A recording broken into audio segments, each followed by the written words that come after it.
Hello लोगोफोर दिनै मोनसे गोदान भिडिअ नोंथांमोनखौ जोबोर बरायनाय थाबाय। दिनैनि बे भिडिअनि गेजेरजों लानानै फैनाय जादोंमोन बा गाहाय रादाबफोर। हादरनि गिबि 5G नेटवर्कखौ एयारटेलआ दिहुनबाय, हायद्राबादाव बेनि नमुनाखौ दिन्थिबाय। जिअ बानायबाय made in India web browser Jio pages. बे ब्राउजारखौ एसामिस रावजों लोगोसे हादरनि मोन 7 रावजों बाहायनो हागोन। आसामजों लोगोसे हादरनि गंबा रायजोनो मिरु सरकारनि दैबाना अनसुंथाइ फोरमायबाय मिरु नखर मन्थ्रि अमित शाह बिथाङा। बिटिआरआव थाबैनो 700 किल'मिटार लामाखौ पाका लामा बानायनाय जागोन बुंबाय मन्थ्रि हिमन्त बिश्व शर्माया। अरुणोदय आसनिनि 830 रांखौ दानफायाव 3000 रां खालामनाय जागोन। जायफोरा दासिमबो एप्लाइ खालामाखै बिथांमोना दा एप्लाइ खालामनो हागोन। नोंथाङा गावनि रावजों latest update informative educational knowledgeable video मोननो थाखाय अन्नानै चेनेलखौ साबस्क्राइब खालामनानै लादो।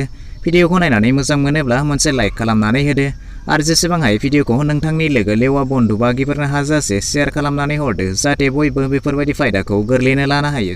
हादरनि गिबि 5G नेटवर्कखौ एयारटेलआ दिहुनबाय, हायद्राबादाव बेनि नमुनाखौ दिन्थिबाय। टेलिकम कम्पानि पार्टी एयारटेलआ भारताव फोसावबाय 5G नेटवर्क। एयारटेल कम्पानिया हायद्राबादनि कमार्शियेल नेटवर्क लाइफआव 5G सार्भिसनि जाफुंसारनायखौ दिन्थिबाय।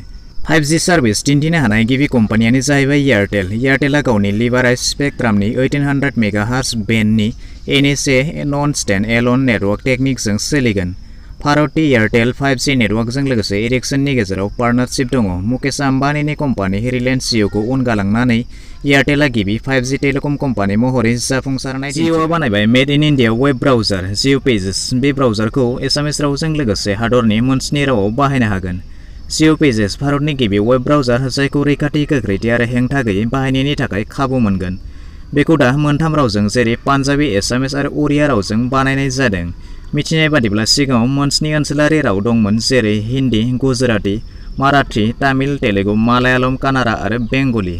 गुबैयै बुंनो थाङोब्ला बेयो थारैनो भारतारि आरो गोबां रावजों बाहायनो हानायनि खाबु बे वेब ब्राउजाराव नुनो मोनो।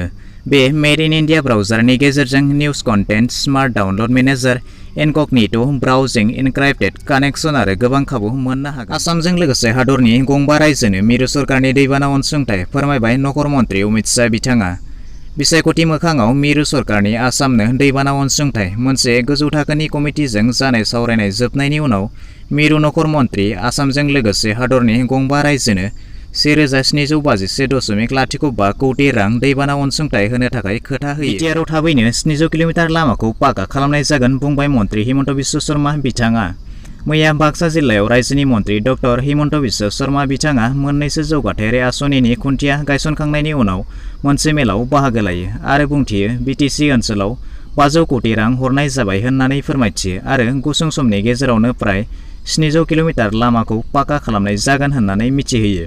आरो बे मेलाव दंमोन बिटिसिनि गाहाय मावफुं सोद्रोमा प्रमद बर', बारग' सांसद बिश्वजित दैमारी, मन्त्रि भबेश कलिता, बिधायक इमानुएल मोसाहारि, बिटिसिनि बुंथिगिरि कातिराम बर'। अरुणोदय आसनिनि रांखौ 830 रांनिफ्राय दानफायाव 3000 रां खालामनाय जागोन। जायफोरा दासिमबो एप्लाइ खालामाखै बिथांमोना दा एप्लाइ खालामनो हागोन।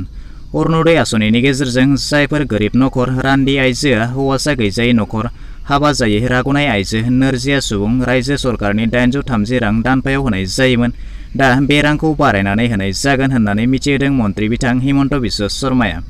आरो बे रांखौ बारायनानै दानफायाव 3000 रां खालामनाय जागोन होननानै फोरमायो। फोरमायनाय बादिब्ला अरुणोदय आसनिनि रांखौ नबेम्बर आरो डिसेम्बर दाननि रांखौ होनाय जाबाय आरो जानुवारि दाननि रांखौ बे साननैसोनि गेजेराव होनाय जागोन होननानै फोरमायो।